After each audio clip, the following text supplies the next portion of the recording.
Hello everyone and welcome back to another AFK journey video. In this video we're going to be going over the top teams for the Guild Supremacy boss GLYPHSHADE.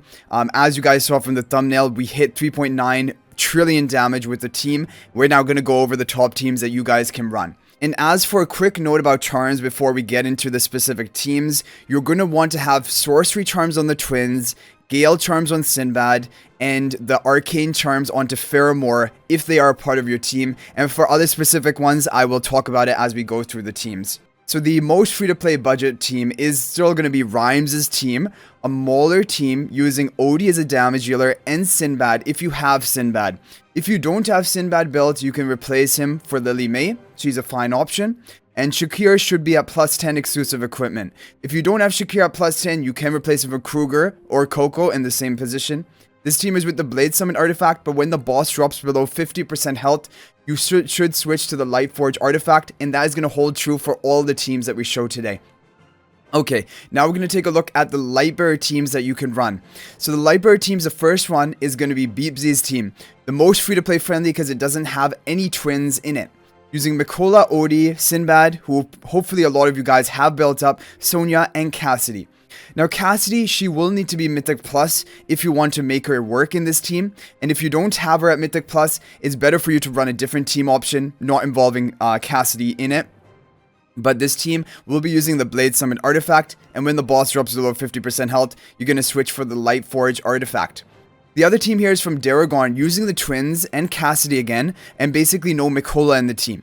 Now this team is going to be a good option if you have all of these heroes built, but again, you will have to use Cassidy, who's at Mythic Plus or above. If you don't have her there, like you can see here, Muriel can be swapped for Cassidy in the same position if you have Muriel built. Even Faramor can replace Odie, and that can be a good upgrade for this team if you have Faramor built. It is going to be with the Blade Summon artifact, and when the boss drops below 50% health, you should switch to the Lightforge artifact. Okay, so looking at Ricketsia's Lightbearer team, this is a good option if you have Rainier at Mythic Plus. It is the best of the Lightbearer team options, and it won't even need Cassidy in it. It will have Merrily and Sinbad as the damage dealers. Merrily can have the overloaded charms. Hugin can have Mystic or Blast charms. Rainier, hardly matter, but Mystic charms. And as for the artifact, Harmonic is doing well, but Blade Summon also is good. So you can try either one, and if the boss drops below 50% health, then you will want to switch for the Lightforge artifact. Okay, we're going to move on to the Celestial Hypogean teams, which are the top and most pay-to-win teams as well. Now, Pro Epi and Ricketsia's team, this is a good team option using Sinbad and Taylene as damage dealers. Now, for Taylene's charms, if the boss is below 50% health, switching Taylene to Destructive is going to slightly increase her damage, but generally, Blast charms are going to be the best for Taylene if the boss is above 50% health. Mikola will have the arcane charms, and if you need to, you can replace Sinbad for Odie in this comp if your Sinbad is not built, and when the boss drops below 50% health, switch to the Lightforge artifact. Otherwise, Harmonic is going to be the best. And for this team, you really want to have the Taylene highly built up, honestly, like Mythic Plus at least, and ideally even Supreme Plus. Okay, moving on to Good Boy team here. This is actually one of the more budget Celestial Hypogean teams, but is a top performer. It will be using Faramor as a damage dealer with the arcane charms, Gale charms on the Sinbad, twins with the sorcery charms, and then you can replace that final Hypogean Celestial tile you see to the left of the blue twin on the map. That can be put, any Celestial Hypogean can be fit in there. You can run Taylene, you can run Athalia, you can run Freesto, and for Freesto specifically, you can follow this formation. I'll show up on the screen right now. And this is now going to be a budget Celestial Hypogean team, but it needs to have Rainy at Mythic Plus, it needs to have the twins at Mythic Plus or above, and it should have Sinbad to Supreme Plus and Faramor to Mythic Plus or above. But then this is a great team option with Blade Summon or the Harmonic spell. Both are great choices here, and when the boss drops below 50% health, you can go for Lightforge. And personally, from my experience, Harmonic is the best if you want to know for the like when the boss is above 50% health. Okay, moving on to the final and overall top team. This is the top performing 6-star best Guild Supremacy team as of right now, using Faramor and Sinbad both as damage dealers on the faction tiles, Taylene in between both of them as a third damage dealer. You have the twins with the sorcery charms, and you have Rainier at Mythic Plus.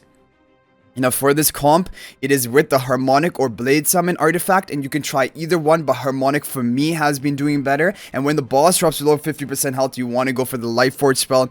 Now as for the charms are going to be Faramor with Arcane, Sinbad with Gale, Twins with Sorcery Charms, and then Rainier, if you want, give him the Mystic, but they hardly matter. And for Talion, Blast Charms, if the boss is above 50%, if he drops below 50%, you can swap her for Destructive Charms to do better. But do make sure to have the Twins with Sorcery Charms, because in our run, we end up running them by mistake with Gale Charms, and it doesn't do as well.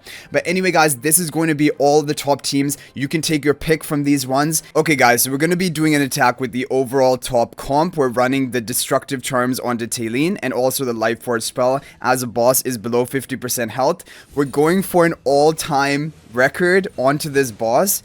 I'm sure it's going to be the highest I'm going to be able to get, but even the overall top score I have seen shared is over 4 billion damage, and that is what we're shooting for. So this comp is crazy because Faramor has really improved the scores you can get in Guild Supremacy, as you guys have seen from the teams that we've already talked about. But he is going to further improve even the Talion Sinbad team, and you actually have 3 major damage sources from here: Talion, Sinbad, and Faramor, who all contribute a high amount of damage. We have the Destructive Charms on the Talion, which are not needed. However, they do give you bonus damage dealt when the boss is below 50% health, because of the execution stat, and so there is an advantage to that. And if you really want to min-max, you can go for that, but honestly, Blast Charms are going to be great too. We have the Gale Charms onto Sinbad, Arcane Charms onto Faramor, which are important, and Rainier, we don't have any charms on him. And the Twins, oh, unfortunately, I have the Gale Charms onto the Twins, but still, we're going to see what type of score we can get. Okay, so 3.5 billion damage so far. Yeah, so the major problem is we don't have the Sorcery Charms on the Twins, which would be ideal, but 3.8 billion damage is still very, very high. And if we had the Sorcery Charms on the Twins, it would be even better, because I was just doing a video about the Dream Realm for today, so we had the Gale Charms onto the Twins, but look at this damage output, crazy from Faramor and also the Sinbad, and then Talion as well, dealing around half of the damage that they dealt. This is a good team, but you want to run it with the Sorcery Charms of Twins. That is really important if you want to cap out your score. But anyway, guys, I hope you enjoyed this video. Thank you for watching. Good luck running one of these teams. And if you have any more feedback, you can feel free to share it in the comment section about how well the teams have been doing for you. And again, just do keep in mind the charms are going to be important, and just follow the recommendations we gave throughout this video, and you should be good to get your top score. And you can also share this with your guild. But I hope you guys enjoyed the video. Thank you for watching. That's gonna be it for this one. If you're not already subscribed to our YouTube channel, please smash that subscribe button, and thank you guys for the support. Also, feel free to join my AFK Journey Discord server. There's a link to that in the description of this video.